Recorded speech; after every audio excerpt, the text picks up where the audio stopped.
So yesterday we got some framing done. This is going to be the step up for the hall here. It will step up over the hump, the wheel well that's there. We had to build that. Makes the hall kind of short, but you can still get through it since it is on the side.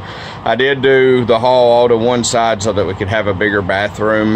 This is where this platform here is where the refrigerator is going to sit. It's going to open into the hall to give us more room for the kitchen.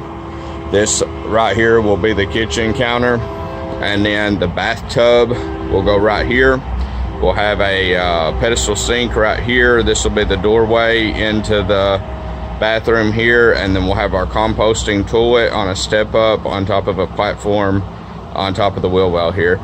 So I'm gonna go ahead and start my framing up to the ceiling.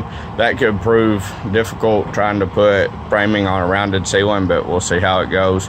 Shouldn't be that big of an issue, but I'm gonna get going on it, and we should hopefully get most of this bathroom framed out. So we've got our walls started framing up. This is going to be the only walls we have in the bus. It makes up the bedroom and the bathroom, and then our refrigerator is going to sit right here. The kitchen will be right here with the sink in this area and the stove here. We put in these lateral braces just to kind of strengthen it up so it won't be flexing while it's moving down the road. And then in our bathroom, this is going to be the doorway right here going into the bathroom. We'll have our pedestal sink sitting right here, and our composting toilet will go over the hump over here, and then our bathtub shower combo is going to be right here. We started putting up the Dura-Rock, but I wasn't thinking I might have to take it back down because we've got to drill through the studs to do our plumbing and electrical and stuff, so we're going to take all that down, but making pretty good progress on it. It's starting to look like Skoolie instead of just a bus. You can kind of see it starting to take shape. This back here will be the bedroom. We're going to put a utility closet right here that all of our electrical, water heater, and everything will go in so it can vent out that window. And then our bed, our queen size bed, is going to be right here, and it'll be built in with the doorway there through the hall. We had to do a step up in the hall to get over the hump, which kind of sucks. Really shortens down the headroom getting into the kitchen, but it is what it is, and we might do with it. And then up here, we've got a shelf. We're not going to be running solar on this, but I am going to have a standalone battery system, absorbed glass mat deep cell batteries that will run the refrigerator and the air conditioning temporarily while we're not running the generator, and then it'll be hooked up to a recharging system that'll charge from the generator, and those batteries and the inverter and everything is going to store up here above the refrigerator.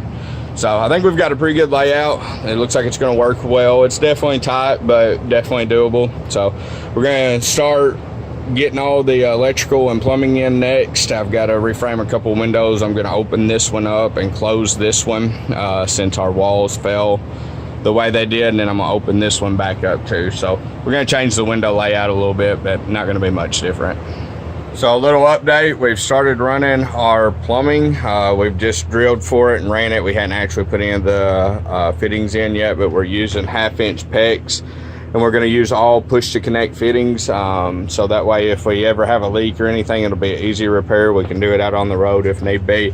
And on the push to connect fittings, you can get them a lot cheaper on eBay. I got what would be locally about $150 worth of fittings for 40 bucks off eBay.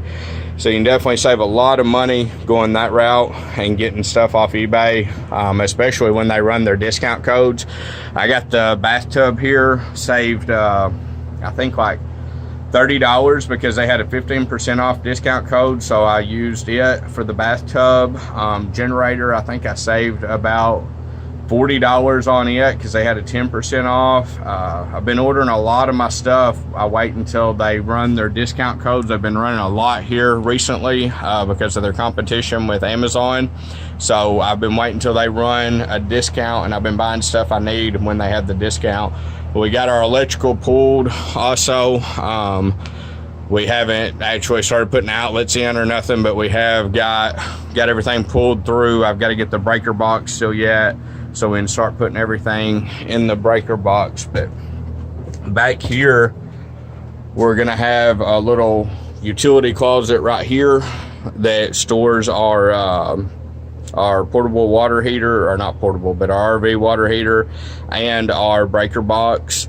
And then we'll be able to vent it by opening this window. I really didn't want to drill holes all on the side of the bus, cut holes all on the side of the bus for a vent.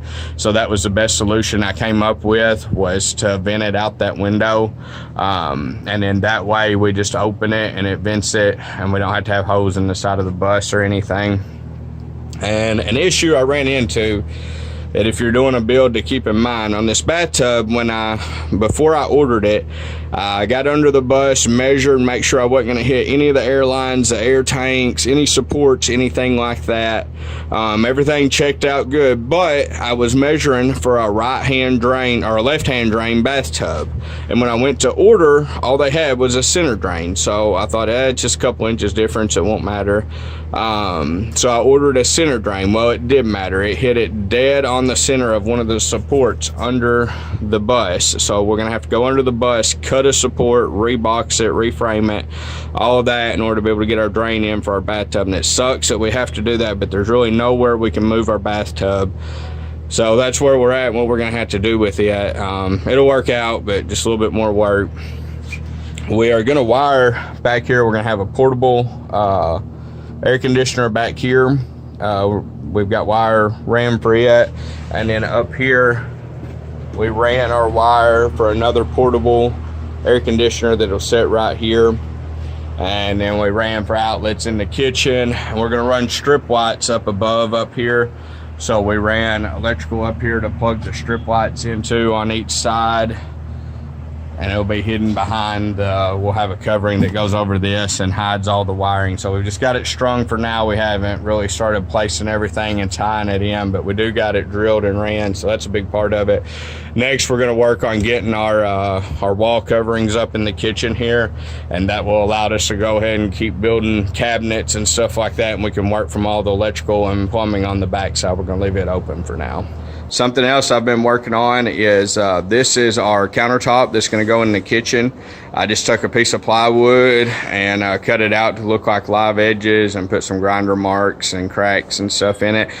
You can see our other video in episode 3.5 that'll actually show you how to make these really cheap, really inexpensive, and turns out awesome.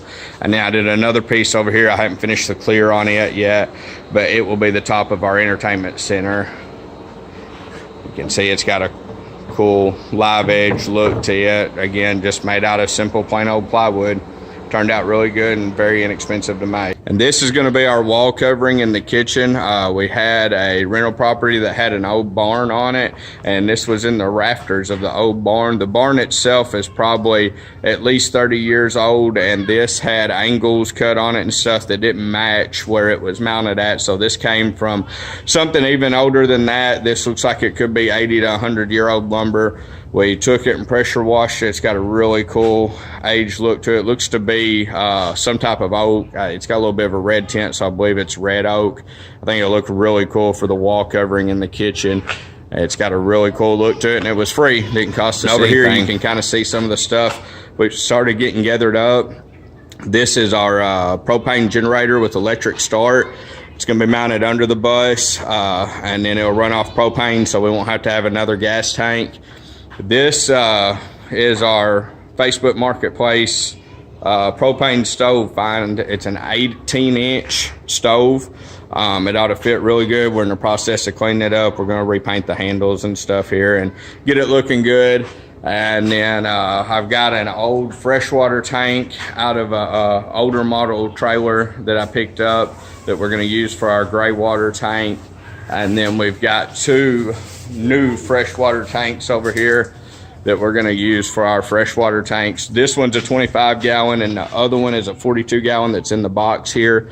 So altogether, we'll have about 67 gallons of fresh water. So should be enough to last us for a little while. And we got a lot of stuff coming in and coming together. So it's moving slow, but we're making good progress.